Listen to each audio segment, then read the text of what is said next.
Argentina visas Switzerland ഈ കളിയെ കുറിച്ച് ഒരൊറ്റ വാക്കിൽ പറയാന്ന് പറഞ്ഞാൽ കയ്യിലുണ്ടായിരുന്ന കളി കൊണ്ട് സ്വിറ്റ്സർലാൻഡ് അർജന്റീനയ്ക്ക് കൊടുത്തു എന്ന് തന്നെ പറയാം.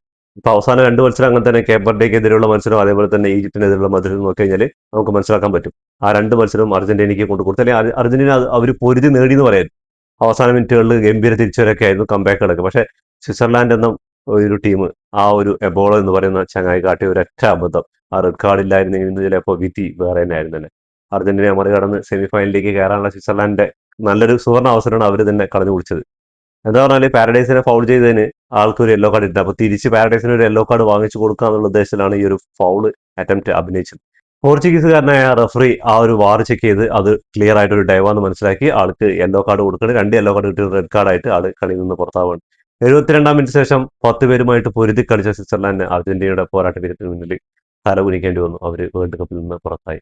അർജന്റീന അടുത്ത റൗണ്ടിലേക്ക് കയറി. സെമി ഫൈനലിൽ എതിരാളികൾ ഇംഗ്ലണ്ടാണെന്നുള്ളതാണ്. ഇനി ഇംഗ്ലണ്ടുമായിട്ടുള്ള മത്സരത്തിൽ എന്തായിരിക്കും റിസൾട്ട് എന്ന് കമന്റ് ബോക്സിൽ കമന്റ് ചെയ്യുക.